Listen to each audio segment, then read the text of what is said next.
너무나도 친하게 지내는 두 청년이 있었습니다. 그들은 서로 약속을 했습니다. 자, 오늘 술과 도박을 즐길 수 있는 클럽으로 가자. 아, 좋다. 라면서 둘은 마음을 맞추어 가고 있는 중이었습니다. 그런데 그 가는 발걸음에 띵, 띵, 띵 교회 종소리를 듣게 됩니다. 그리고 클럽을 가는 그 길에 마침 교회를 지나가게 되었습니다.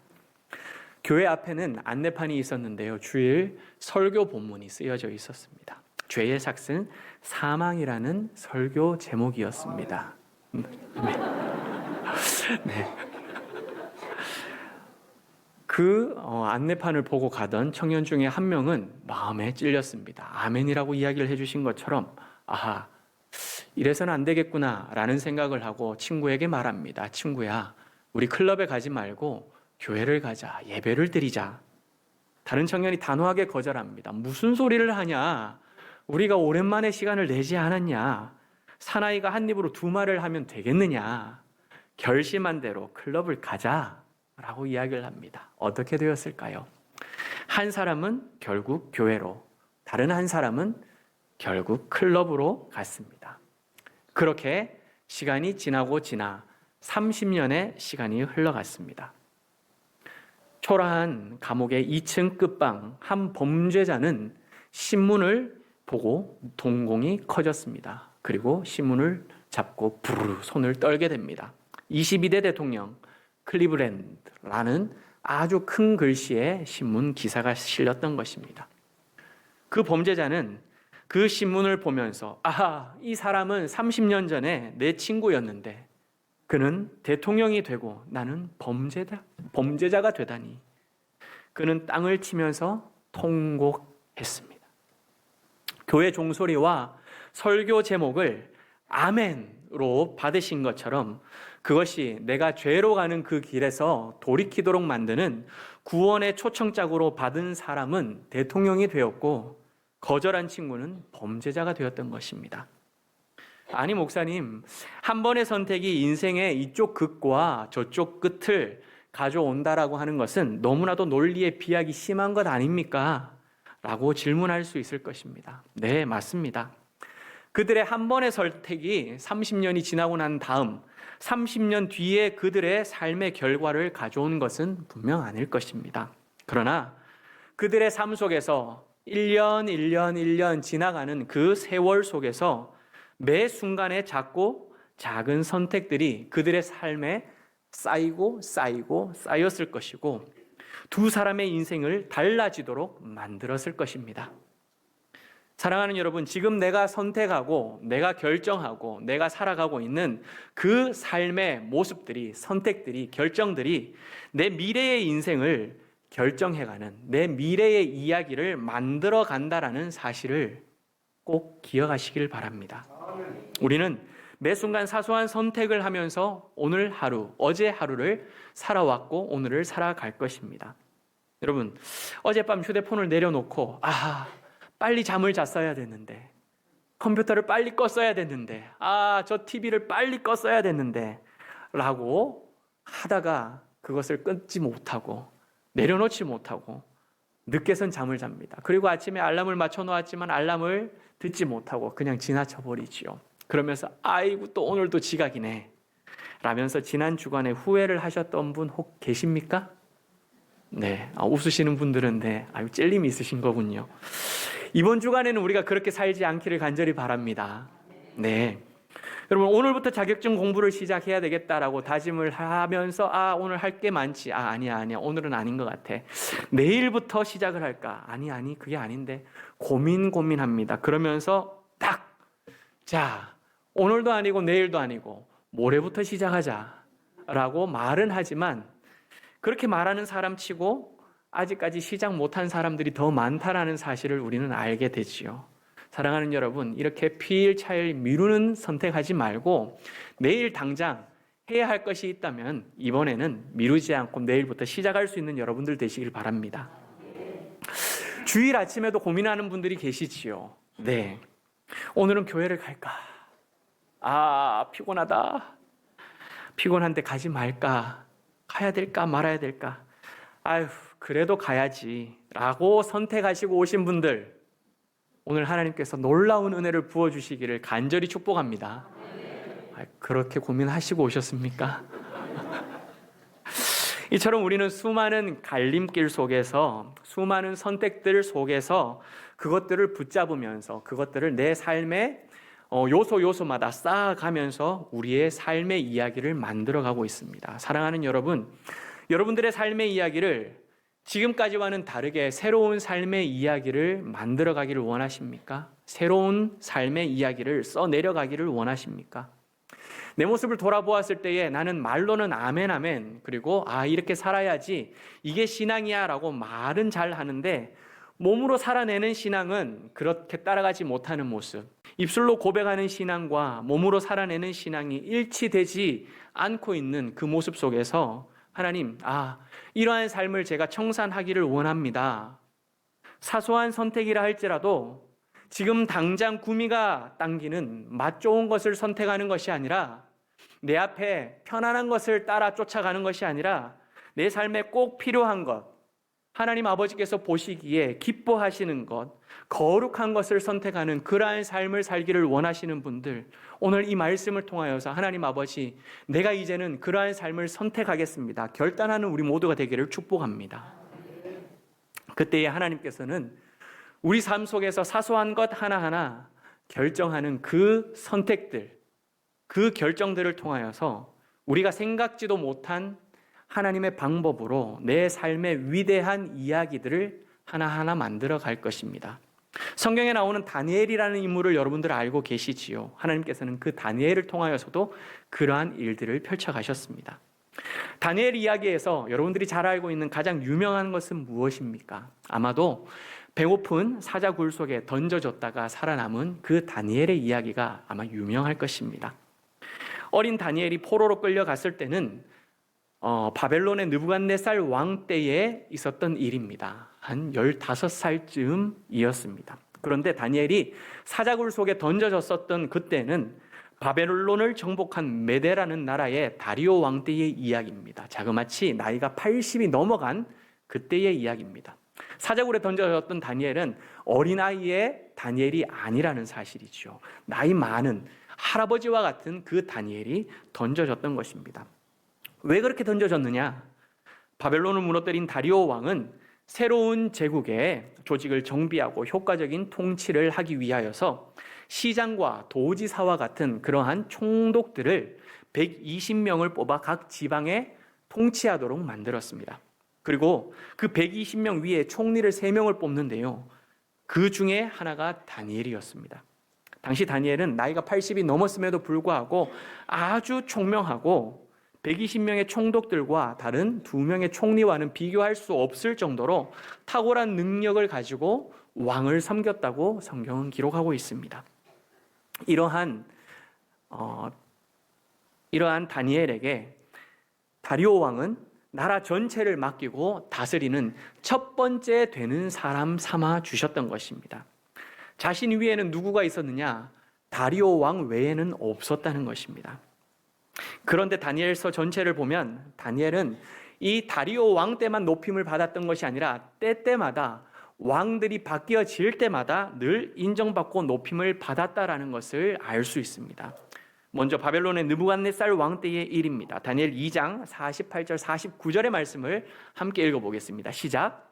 왕이 이에 다니엘을 높여 귀한 선물을 많이 주며 그를 세워 바벨론 온 지방을 다스리게 하며 또 바벨론 모든 지혜자의 어른을 삼았으며 다니엘은 왕궁에 있었더라. 네, 말씀을 읽은 것처럼 다니엘은 온 지방을 다스리게 하는 자리에 올랐던 것입니다. 뿐만 아니라 그는 왕궁에서 그 역할을 감당하는 관리 감독하는 자였다는 것이지요. 그리고 벨사살 왕 때에도 높임을 받았습니다. 다니엘 5장 29절 말씀도 함께 읽어보겠습니다. 5장 29절입니다. 시작. 이에 벨사살 명하여 그들이 다니엘에게 자주색 옷을 입히게 하며 금사슬을 그의 목에 걸어주고 그를 위하여 조서를 내려 나라의 셋째 통치자로 삼으니라. 네, 다니엘은 왕이 바뀔 때마다 높은 자리에서 백성들을 다스리는 자로, 통치자로 삼음을 입었다는 것입니다. 이뿐만 아니라 다니엘은 바벨론이 무너지고 새로운 나라가 세워지는 상황 가운데서도 아까 말씀드린 것처럼 메대의 다리오 왕 때에도 내침을 받지 아니하고 계속하여 높임을 받았던 것을 우리가 알 수 있습니다. 그렇다면 여러분, 다니엘이 왜 이렇게 높임을 받았을까요? 왜 많은 왕들이 바뀌었는데도 불구하고 보통 왕이 바뀌면 어떻게 됩니까? 새로운 중진들을 데리고 오지요. 내 사람을 앉히게 됩니다. 그럼에도 불구하고 다니엘은 그렇지 않고 새로운 왕들 속에서도 총애를 받았다는 것입니다. 뿐만 아니라 하나님께서는 배고픈 사자의 입을 틀어 막으시고 다니엘을 살려주셨습니다. 도대체 그 이유가 무엇일까요? 여러분, 말씀을 읽으면서 궁금하지 않으셨습니까? 왜 다니엘은 이렇게 총애를 받았을까? 왜 높임을 받았을까? 왜 사자의 입을 막으셨을까? 오늘 이 시간 하나님께서 다니엘을 좋게 보셨던 이유가 도대체 무엇인지를 발견하고 우리도 다니엘과 같이 다니엘이 선택했던 그 작은 선택들, 그러나 소중했던 선택들, 하나님 앞에서 거룩했던 그 선택들을 우리도 선택함으로 말미암아 주님께서 베풀어 주시는 그 놀라운 은혜와 사랑을 누리는 동일로교회 성도님들 되시기를 축복합니다. 메대 사람 다리오는 다니엘을 가장 높이고 나라 전체를 다스리게 하자 총리들과 그리고 120명의 고관들은 어떻게 반응했을까요? 달가워하지 않았습니다. 다니엘이 뭐가 그렇게 잘났다고? 아니, 나이가 저렇게 많은 사람이 도대체 무슨 일을 잘한다고 우리 중에 가장 높은 자로 이렇게 삼았느냐라고 사람들이 모의를 합니다. 그리고 다니엘을 왕 앞에 고발하기 위하여서 머리부터 발끝까지 사돈에서 발총까지 내사를 들어갑니다. 이것 따지고 저것 따지고 발본색원을 해가기 위하여서 얼마나 애를 썼는지요. 그런데 다니엘이 얼마나 충직했는지요. 충성스럽고 정직했던 것이죠. 얼마나 충직했는지 아무리 털어도 털리는 것이 없었습니다. 먼지 하나 나지를 않았습니다. 그러자 이번에는 방법을 바꿉니다. 다니엘의 신앙을 빌미로 계략을 꾸미기 시작합니다. 왕이시여, 왕이시여, 왕 앞에 나가서 이들이 말합니다. 저희가 멋진 법을 하나 제정을 했습니다. 앞으로 30일 동안 누구라도 왕 외에 어떤 신이나 사람들에게 엎드리고 기도한다면 그 자를 사자굴에 던져 넣기로 한 법률입니다. 왕이시여, 어떠십니까? 야, 다리오 왕이 그 이야기를 듣고 난 다음에 귀가 솔깃해집니다. 지금 새로운 제국을 만들고 난 다음에 든든하게 통치할 수 있는 좋은 방법이 무엇이 있을까? 이 다리오 왕은 계속해서 고민하고 생각하고 있었던 것입니다. 그런데 한 달 동안 그 어떤 사람도 왕이 아닌 다른 무언가에게는 기도하지도 말고 엎드리지도 말고 무릎도 꿇지 말도록 하게 하는 것, 만약 그렇게 했을 때는 사자굴에 던질 것이다라고 하는 이 조서가 내려진다면 이것이야말로 내가 통치를 더 강력하게 든든하게 세워갈 수 있을 것이다 라고 여겼던 것이죠. 그래서 120도에 온 땅에 그 조서를 반포합니다. 그때 다니엘은 이 조서 속에서도 작은 선택을 하게 됩니다. 다니엘 6장 10절 말씀을 함께 읽어보도록 하겠습니다. 6장 10절입니다. 시작. 다니엘이 이 조서에 왕의 도장이 찍힌 것을 알고도 자기 집에 돌아가서는 윗방에 올라가 예루살렘으로 향한 창문을 열고 전에 하던 대로 하루 3번씩 무릎을 꿇고 기도하며 그의 하나님께 감사하였더라. 아멘. 말씀을 보시면 다니엘은 조서에 왕의 도장이 찍혔다라고 하는 사실을 알았습니다. 그렇다면 기도를 하더라도 우리가 종종 이렇게 이야기를 하죠. 야, 지혜롭게 대처해라.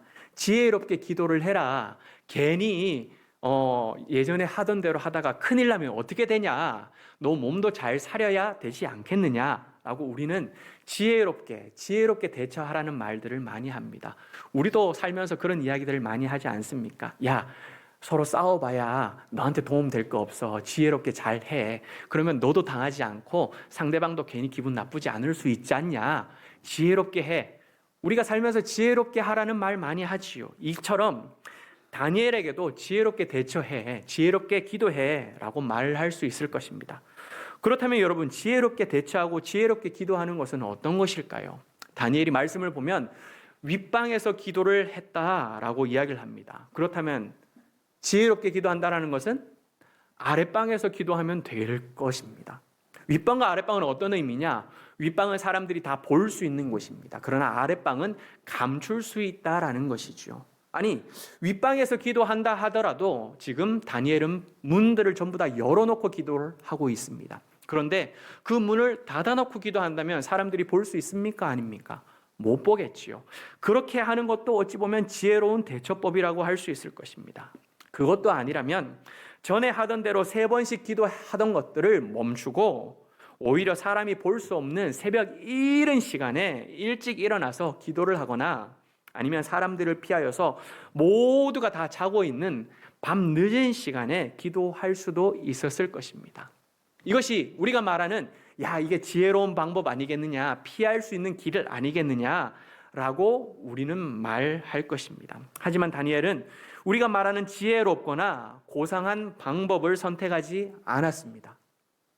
왕의 도장이 찍힌 조서를 알고도 30일만 참으면 되는데 30일만 피해가면 되는데 그 30일을 피해가지 아니하고 전에 하던 대로 기도했던 것입니다.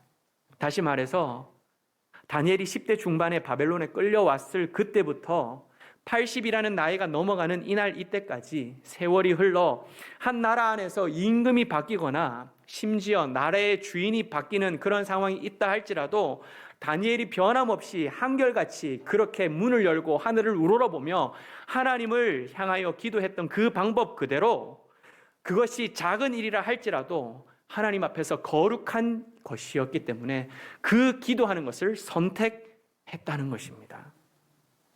하지만 여러분, 이렇게 작은 일이라 할지라도 하나님 보시기에 거룩한 일을 선택한 다니엘에게 어떤 일이 일어났습니까? 기다렸다는 듯이 사람들은 그 다니엘을 그대로 현행범으로 잡아서 배가 고픈 사자들이 득실되는 그곳에 던져버렸습니다. 여러분, 다니엘이 이때가 80이 넘었다라고 했죠. 80이 넘은 다니엘이 사자들의 입을 그 두 손으로 찢어버리거나 아니면 사자들 사이사이를 피해갈 수 있을 만큼의 그런 초자연적인 능력을 가지고 있었기 때문에 다니엘이 이전에 하던 대로 기도를 했던 것일까요?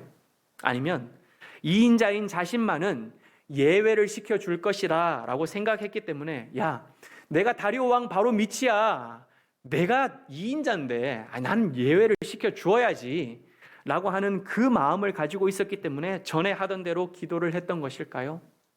아닙니다. 네, 아닙니다. 다니엘은 바벨론의 술객들이 아무도 해석하지 못했던 느부갓네살의 꿈을 자신이 해석할 수 있도록 지혜를 부어주셨던 분이 여호와 하나님이라는 사실을 알았기 때문에 날마다 여호와 앞에 나아가 기도했던 것입니다. 왕들에게 총애를 받으면서 높은 자리에 우뚝 설 수 있었던 그 이유도 제국을 다스렸던 느부갓네살 앞에 무릎을 꿇었거나 벨사살 왕 앞에 엎드렸거나 다리오 왕 앞에 무릎을 꿇었기 때문이 아니라 만왕의 왕 대신 여호와 앞에 무릎을 꿇는 자를 하나님께서는 높여주신다라는 그 사실을 다니엘이 알았기 때문에 그 어떤 위협 앞에서도 그것이 아니라 하나님 아버지를 선택하고 기도의 자리에 나아갈 수 있었던 것입니다. 그래서 다니엘은 내 앞에 사자굴이 기다리고 있는 그 순간에도 자신을 음해하려고 하는 그 세력들이나 왕의 조소를 두려워하지 아니하고 내게 강력한 산성 되시는 여호와 하나님을 선택하고 그 앞에 나가 기도했던 것입니다. 이런 다니엘의 작지만 위대한 선택은 여러분 다니엘 1장 8절 말씀에서도 우리가 볼 수 있습니다. 함께 읽어보겠습니다. 시작. 다니엘은 뜻을 정하여 왕의 음식과 그가 마시는 포도주로 자기를 더럽히지 아니하리라 하고 자기를 더럽히지 아니하도록 환관장에게 구하니. 네, 다니엘은 10대 중반의 치욕적인 모습으로 치욕을 당하면서 바벨론에 끌려왔습니다. 이 다니엘 1장 8절의 말씀 그 상황을 보면 바벨론의 환관장이었던 사람이 이 다니엘에게 바벨론의 새로운 이름을 붙여줍니다. 그 이름이 무엇이냐? 벨드사살이라는 이름입니다. 그 뜻이 무엇인고 하면 바벨론의 벨이라는 신이 있는데 벨이라는 신이시여 벨이시여 그의 생명을 지켜주소서라고 하는 뜻이 벨드사살입니다. 벨이라는 신이시여 이 다니엘이라는 청년의 그의 생명을 지켜주소서, 이것이 벨드사살이라는 이름입니다. 무슨 의미로 지어준 뜻일까요? 이제는 너를 종으로 끌려오도록 만들어 주었던 너의 신 여호와 하나님 아버지를 잊어버리고 그것은 신도 아니지 않느냐? 신이었다면 너를 지켜주었겠지. 그런데 너를 이렇게 종으로 끌려오도록 만들어 놓았던 너가 믿고 있었던 그 여호와를 이제는 잊어버리고 바벨론의 신 벨을 의지하며 살아가라 라고 하는 차원에서 벨드사살이라고 이름을 지어주었던 것입니다. 여러분, 바벨론의 문화에 젖어서 바벨론 사람이 되어 살아갈 것인가? 벨드사살이라는 이름으로 살아갈 것인가? 아니면 노예로 붙잡혀 왔지만 유대인의 정체성을 지키면서 다니엘로 살아갈 것인가? 지금 다니엘은 선택의 기로에 서게 된 것입니다. 그러나 다니엘은 오늘 읽은 말씀처럼 뜻을 정하여 자신을 더럽히지 않겠다고 선택했습니다. 비록 나라는 짓밟혔습니다. 자신의 이름은 수치스럽게 바뀌었습니다.